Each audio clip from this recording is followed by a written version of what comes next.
Cover story at 5:30 and new developments here today in the I-Team's look at veterans being Baker acted at the VA.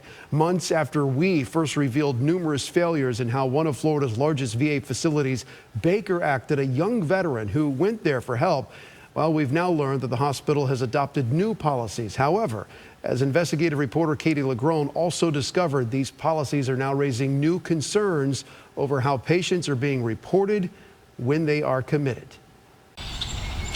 Nearly 2 years after 36-year-old former Marine Jordan Hunkin died by suicide. The shock's gone, but the hurt is still there. The pain of knowing that he's never going to walk through that door again. His mom, Beverly, has learned to accept grief. The grief will always be a part of you. It just won't be as heavy. But learning to forgive the VA hospital that failed Jordan months before his death. He didn't go there to be Baker acted. He went there to get help. Has been more challenging. I think the VA has been broken for a long time. Now, 8 months after the VA's Inspector General released this scathing report that found Malcolm Randall VA Hospital in Gainesville improperly Baker acted Jordan, violating his rights and possibly the rights of other veterans who were also Baker acted after voluntarily seeking treatment. The hospital has adopted new Baker Act policies and protocols. Does this make you feel better? No, honestly, it doesn't. In 2023, Jordan, a young former Marine who suffered from PTSD and depression, showed up at this hospital to enter what he thought was a voluntary mental health treatment program. But instead, he ended up involuntarily committed for days under Florida's Baker Act law, a state law that allows someone to be held against their will if they're deemed a threat to themselves or others. At the time, Jordan was neither, but got Baker acted anyway. He even questioned why. "This place is not what I expected. I don't understand why I'm here or Baker acted," he reportedly told staff. 3 days later, Jordan was released and never sought treatment from the VA again. He died by suicide 6 months later.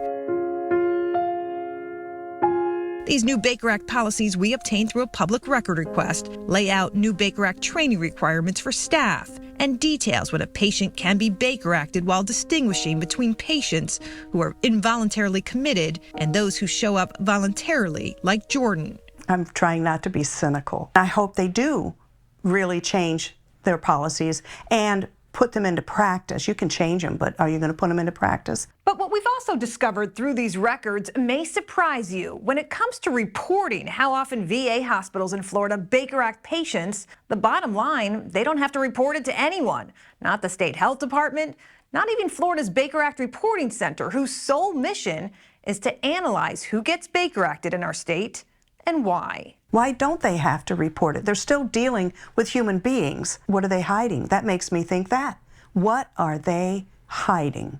According to the Baker Act Reporting Center's latest annual report, last year, of Florida's 8 major VA hospitals, only 3 reported its Baker Act incidents. Bay Pines VA in St. Pete with the most, more than 250. A spokesperson telling us it tracks Baker Acts to, quote, better assist and understand the needs of the communities we serve. We can improve things if we find out what the data is and what they're doing wrong. U.S. Congressman Gus Bilirakis, a strong advocate for veterans, believes the VA's lack of reporting fosters a black hole of information. There should be transparency. And that's how we make things better.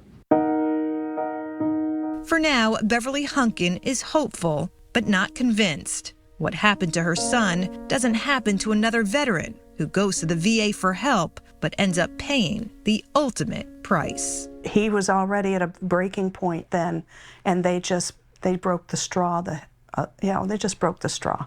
It was gone. Yeah. I'm I-Team investigator Katie LaGrone, taking action for you.